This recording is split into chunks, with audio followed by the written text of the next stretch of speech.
So today we will study the next topic regarding your subject agricultural microbiology. The topic is genetic transformation in bacteria.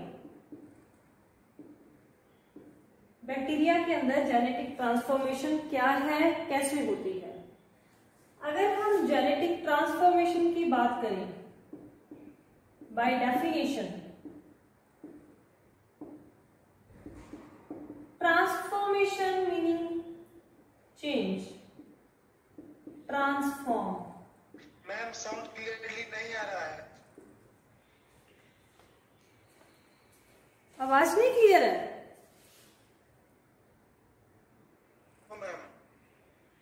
किसी को भी नहीं clear आ रही? हम clear आ रही है। So what does genetic transformation mean? The word transformation means change. किसी चीज में चेंज आ जाना, that means किसी चीज का ट्रांसफॉर्म हो जाना। जेनेटिक ट्रांसफॉर्मेशन मतलब चेंज किस चीज में आ रहा है? जीन्स के अंदर।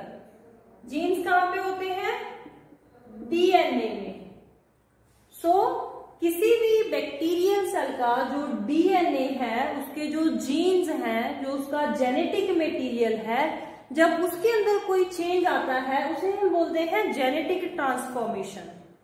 बैक्टीरिया के अंदर उसका डीएनए या उसके जीन्स कैसे ट्रांसफॉर्म होते हैं? इसके तीन मेथड्स हैं mainly. First one is transformation, second method is transduction, third method is conjugation। अगर हम बैक्टीरिया में बात करें कि उसका जेनेटिक मटेरियल कैसे चेंज होता है, उसमें कैसे चेंजेस आते हैं, तो वो तीन मेन प्रोसेसेस हैं, तीन मेन मेथड्स हैं बैक्टीरिया के अंदर, जिनके थ्रू बैक्टीरिया का जो डीएनए है, जो जेनेटिक मटेरियल है, वो चेंज हो सकता है। वो तीन मेथड कौन कौन से हैं? फर्स्ट है transformation, second is transduction, third one is conjugation. पहले थोड़ा सा देख लेते हैं कि ये क्या चीजें हैं, इनका क्या मतलब है, बाद में उनको डिटेल में स्टडी करेंगे। Transformation means one bacterial cell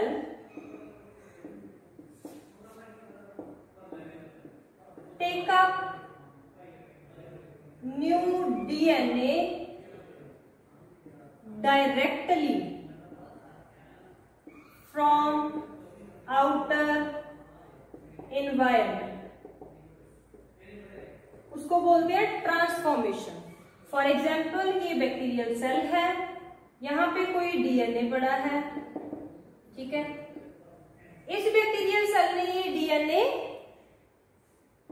अपने अंदर लेके जाना है, तो बाहर खाली डीएनए पड़ा है एनवायरनमेंट में, ये डीएनए बाय सम मेथड्स इस बैक्टीरिया के अंदर चला जाएगा। हमने कोई बाहर से एक्स्ट्रा चीज नहीं दी, कोई अलग मेथड नहीं यूज किया, खुद वो बैक्टीरिया इस डीएनए को आउटर एनवायरनमेंट से अपटेक कर रहा है। और जब ये डीएनए इस बैक्टीरिया के अंदर जाएगा तो जो बैक्टीरियल डीएनए है उसके साथ ज्वाइन कर सकता है, उसमें चेंजेस लेके आ सकता है। इसीलिए हम बोलते हैं कि जो बैक्टीरिया का डीएनए है वो ट्रांसफॉर्म हो चुका है, क्योंकि किसी एक्सटर्नल डीएनए, वो कोई एक्सटर्नल डीएनए बैक्टीरिया के अंदर इंसर्ट हो चुका है। और इंसर्ट कहाँ पे होगा? साइटोप्लाज्म में नहीं रहेगा, जो बैक्टीरियल डीएनए है उसमें जाके ज्वाइन कर जाएगा। तो जब वो उसमें जाके ज्वाइन करेगा तो जो बैक्टीरियल क्रोमोसोम है वो ट्रांसफॉर्म हो जाएंगे। अलग कलर से अगर हम इसको बनाएं, फॉर एग्जाम्पल ये बैक्टीरियल क्रोमोसोम है, ये कोई बाहर डीएनए,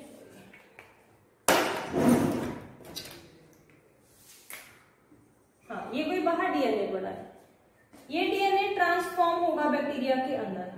अंदर जाने के बाद ये जो बैक्टीरियल क्रोमोसोम है उसके साथ ज्वाइन कर जाएगा। अब जो बैक्टीरियल क्रोमोसोम था उसमें कोई बाहर से डीएनए ऐड हो चुका है, so this is transformed DNA, वो डीएनए जो ट्रांसफॉर्म हो चुका है। लेकिन इसमें हुआ क्या, जो अदर आउटर एनवायरनमेंट था उससे बैक्टीरिया के अंदर जो डीएनए गया वो डायरेक्टली गया, हमने कोई एक्स्ट्रा चीज, कोई अदर मीन यूज नहीं किया, अपने आप बैक्टीरियल सेल ने अपटेक किया है उस डीएनए को फ्रॉम द आउटर एनवायरनमेंट। इस प्रोसेस को बोला जाता है ट्रांसफॉर्मेशन। उसके बाद आती है बारी ट्रांसडक्शन की। ट्रांसडक्शन में क्या है, जो एक्सटर्नल डीएनए है, external DNA is transferred to the bacterial cell via virus. जब किसी वायरस के थ्रू कोई एक्सटर्नल डीएनए किसी बैक्टीरियल सेल में जाता है तब हम उस प्रोसेस को ट्रांसडक्शन बोल देते हैं। जैसे कि फॉर एग्जाम्पल ये वाला जो डीएनए है ये किसी वायरस के अंदर था,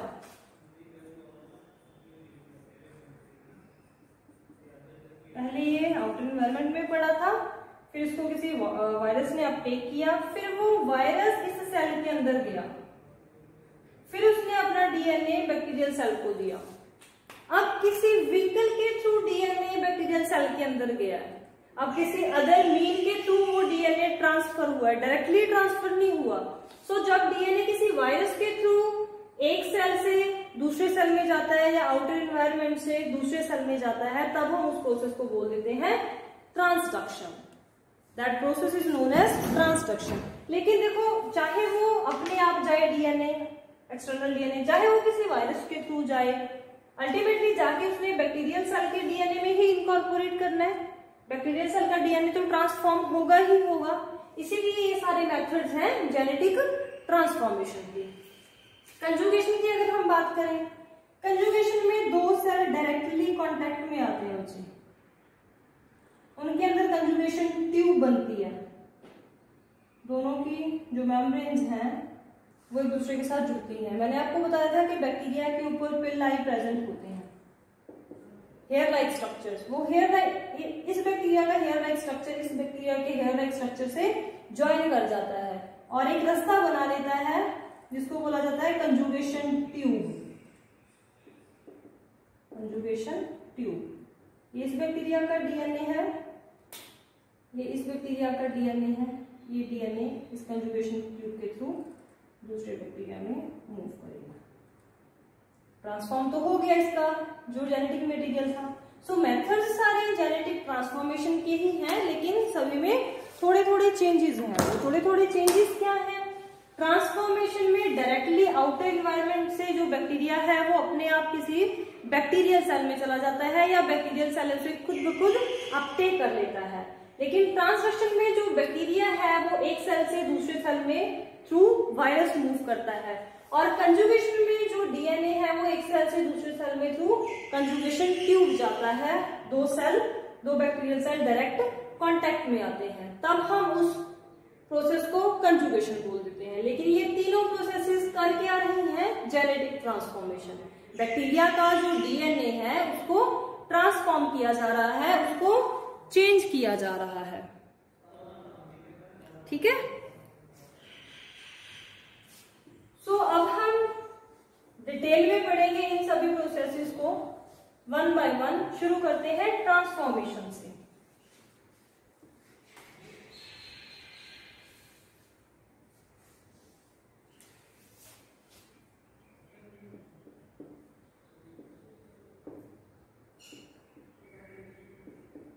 आप सबको पता लग चुका है कि ट्रांसफॉर्मेशन क्या है। When a genetic material or a DNA from outer environment transfers to the bacterial cell without any specific mean, या वो बैक्टीरियल सेल से खुद अपने अंदर ले लेता है या अपटेक कर देता है, उस प्रोसेस को हम ट्रांसफॉर्मेशन बोलते हैं। शुरू कहां से हुआ बच्चे? से हमें कैसे पता लगा कि ट्रांसफॉर्मेशन होती है या एक जो किसी ऑर्गेनिज्म का डीएनए है वो चेंज होता है, ये चीज हमें पता कैसे लगी? अगर हम इस चीज के बारे में सोचे, थोड़ा हिस्ट्री में जाएं, ये +2 में आपने शायद एक्सपेरिमेंट पढ़ा भी होगा। ग्रिफ्थ नाम का साइंटिस्ट था, उसने ट्रांसफॉर्मेशन का जो प्रोसेस है ट्रांसफॉर्मेशन के बारे में सबसे पहले बताया था कि ट्रांसफॉर्मेशन नाम की कोई चीज होती है, जो बैक्टीरियल डीएनए है वो ट्रांसफॉर्म भी होता है, उसमें चेंजेस भी आते हैं। वो सबसे पहले किसने बताया था? ग्रिफ्थ नाम का एक पर्सन था जिसने ट्रांसफॉर्मेशन एक्सपेरिमेंट किया। क्या था इस ट्रांसफॉर्मेशन एक्सपेरिमेंट के अंदर?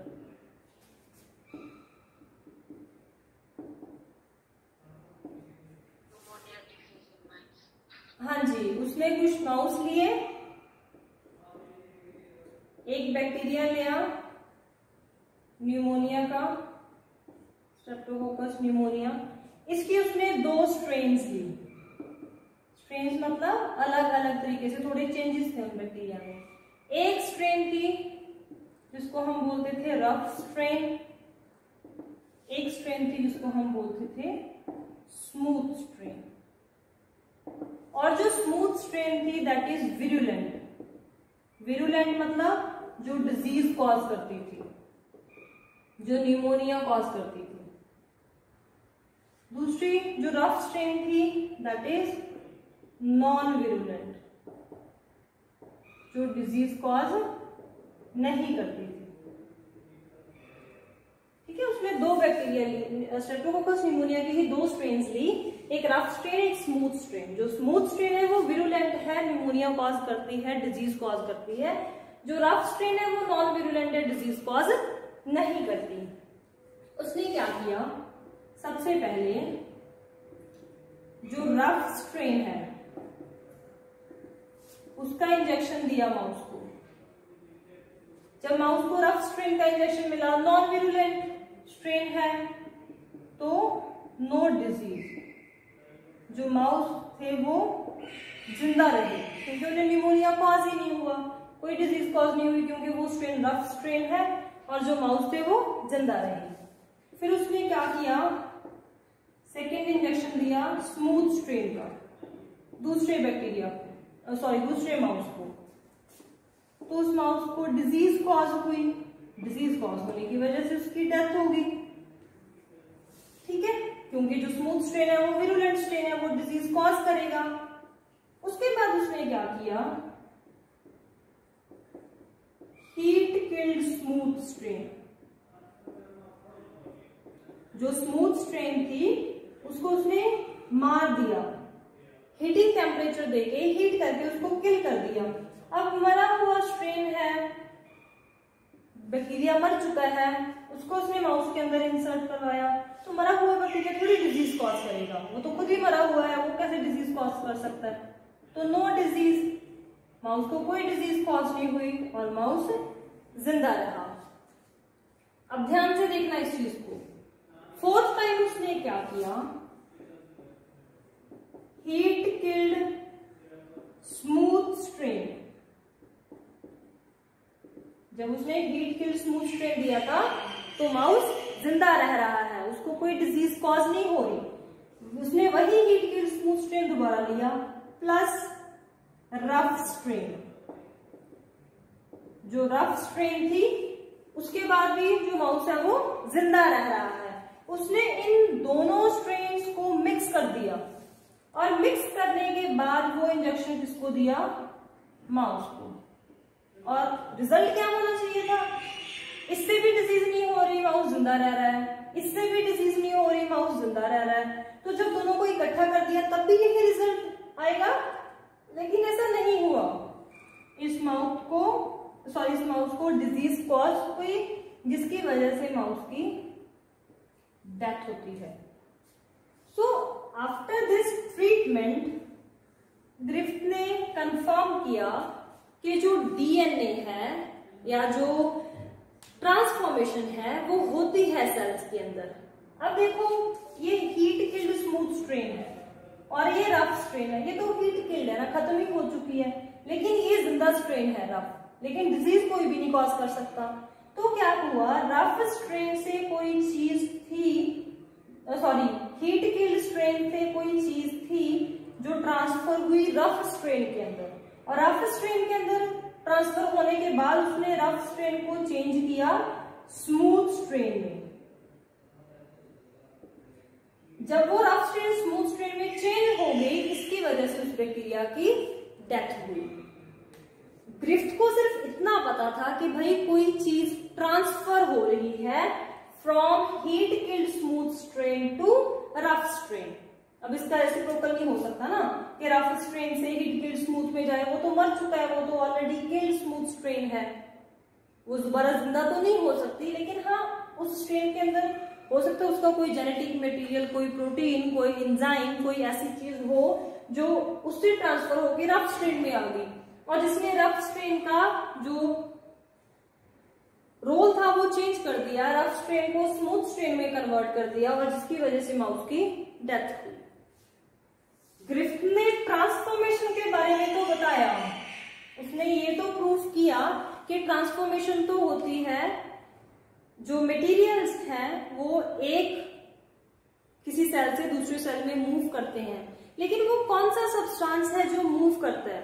कोई प्रोटीन मूव करती है, कोई डीएनए मूव कर रहा है, ठीक है, या फिर कोई अदर सब्सटेंस है जो एक सेल से दूसरे सेल में मूव कर रहा है। इसके बारे में ग्रिफ्थ ने कुछ नहीं बताया था, उसने सिर्फ ट्रांसफॉर्मेशन का एक्सपेरिमेंट दिया कि भाई ट्रांसफॉर्मेशन होती है, और उसको उसने प्रूफ भी किया।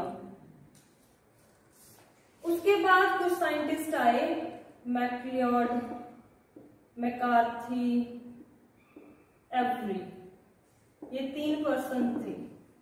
इन्होंने प्रूफ किया कि जो चीज ट्रांसफॉर्म होता, जो चीज मूव करती है from one cell to other cell, ना तो वो होगी प्रोटीन है, ना वो कोई अदर मटेरियल है, वो क्या है? डीएनए। डीएनए मूव करता है। वो उसने कैसे किया, उसको कैसे पता चला कि कौन सी चीज मूव करती है?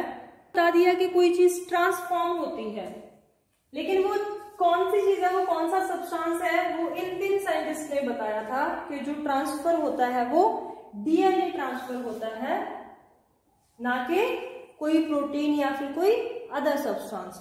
वो उसने कैसे पता किया, या उनके लिए उसने क्या किया?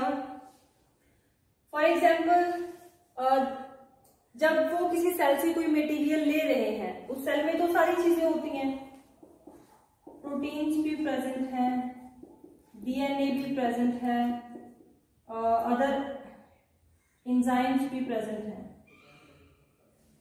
उन्होंने क्या किया, 1 बाय 1 जो मिक्सचर उन्होंने लिया, जिसमें से एक सेल जो का मिक्सचर जो उन्होंने लिया, जिसमें से दूसरे सेल में, मतलब ये डोनर सेल है फॉर एग्जांपल, ये रेसिपिएंट सेल है, इस सेल में कुछ ट्रांसफर होना है इस सेल से, तो उन्होंने इसके अंदर क्या किया, फॉर एग्जांपल प्रोटीएज एंजाइम डाल दिए। प्रोटीएज एंजाइम डालने के बाद क्या हुआ, प्रोटीएज वो एंजाइम जो प्रोटीन्स को खत्म कर रहा है, तो प्रोटीन्स तो खत्म हो गई। फिर उन्होंने चेक किया कि क्या जो रेसिपिएंट सेल है उसमें ट्रांसफॉर्मेशन हुआ, ट्रांसफॉर्मेशन हो रहा था, तो उन्हें पता लगा कि प्रोटीन तो खत्म हो गई, फिर भी ट्रांसफॉर्मेशन का प्रोसेस चल रहा है। दैट मीन्स प्रोटीन्स वो चीज नहीं है जो ट्रांसफर हो रही है। फिर उन्होंने क्या किया, जो डोनर सेल था, जो उसका मिक्सचर था, उसके अंदर उन्होंने न्यूक्लियेसेस एंजाइम ऐड किए।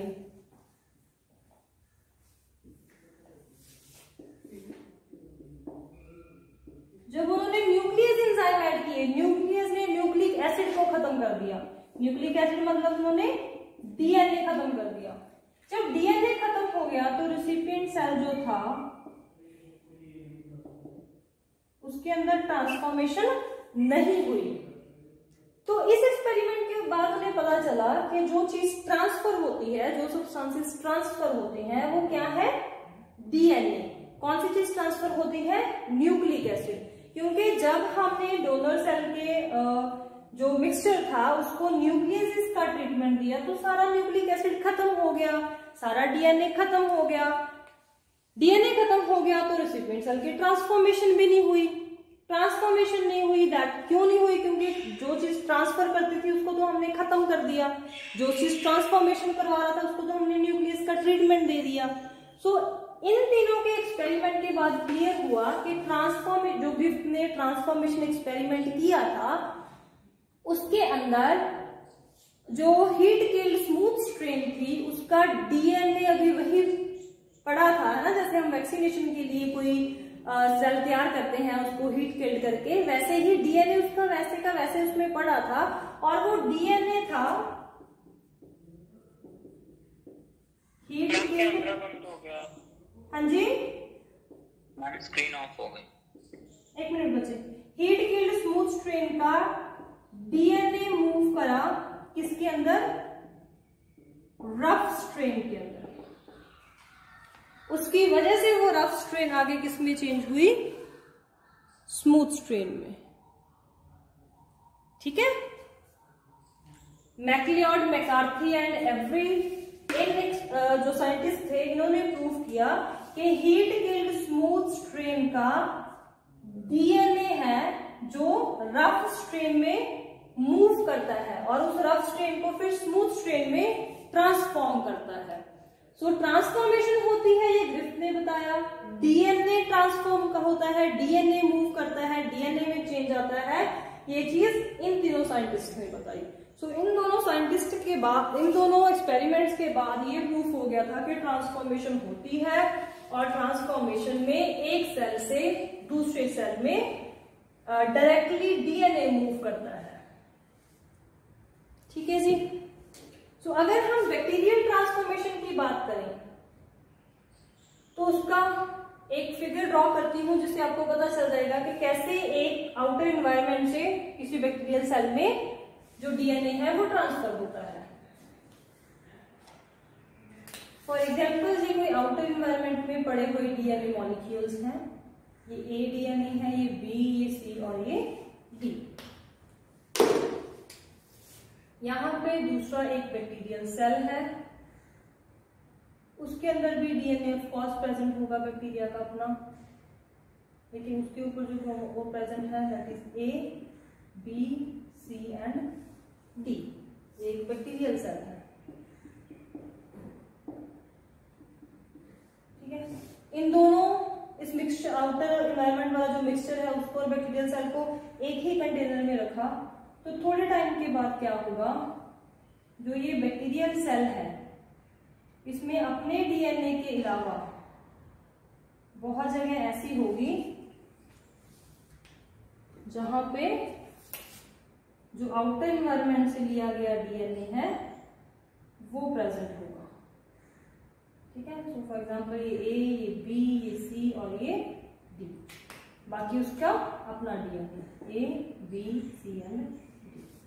सो इस बैक्टीरियल सेल को अब हम क्या बोलेंगे? Transformed bacterial cell. ये बैक्टीरियल सेल क्या हो चुका है? ट्रांसफॉर्म हो चुका है। आउटर एनवायरनमेंट से कोई एक्सटर्नल डीएनए इसके अंदर इंसर्ट हो चुका है। That is known as transformed bacterial cell.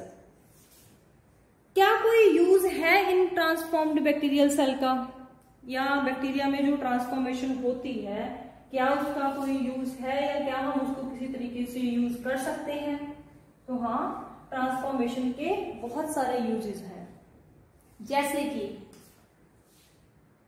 Antibiotic resistant,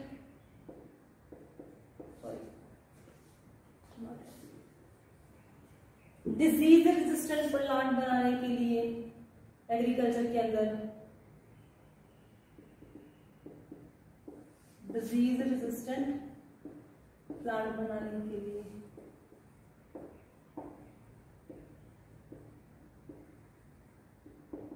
drought resistant plant बनाने के लिए, एंटीबायोटिक्स की सिंथेसिस करने के लिए, किसी भी डीएनए की कॉपीज बनाने के लिए, नंबर इंक्रीज करने के लिए।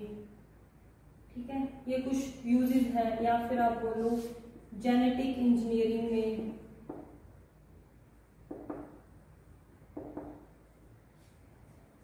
जिसमें हम क्रॉप्स की यील्ड वगैरह इंक्रीज करते हैं, इम्प्रूव करते हैं, उन सभी चीजों में ट्रांसफॉर्मेशन का यूज होता है। कैसे?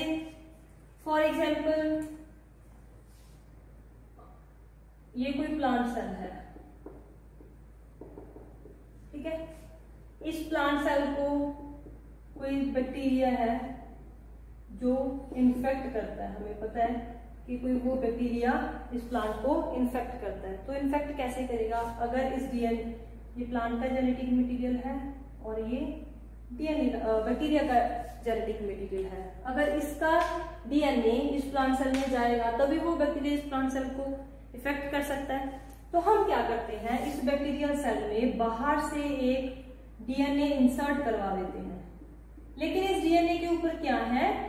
डिजीज रेजिस्टेंट जीन है, आर, वो जीन जो डिजीज कॉज नहीं होने देता, किसी अदर ऑर्गेनिज्म में प्रेजेंट था, हमने वहां से वो जीन निकाल लिया, अपना डीएनए निकाल लिया, उसको बैक्टीरिया के डीएनए में इंसर्ट करवा दिया थ्रू ट्रांसफॉर्मेशन। होता है ऐसा, खुद ब खुद डीएनए ट्रांसफॉर्म होता है बैक्टीरिया में, नेचुरल प्रोसेस है, तो हमने उसको बैक्टीरिया में ट्रांसफर करवा दिया। अब हमें पता है कि ये बैक्टीरिया जाके इस प्लांट सेल को इन्फेक्ट करेगा। जब बैक्टीरिया इस प्लांट सेल में जाएगा, होस्ट सेल में जाएगा, तो अब इसके पास आर जीन आ चुका है, तो वो अपना आर जीन इस प्लांट सेल के जो डीएनए है उसको दे देगा।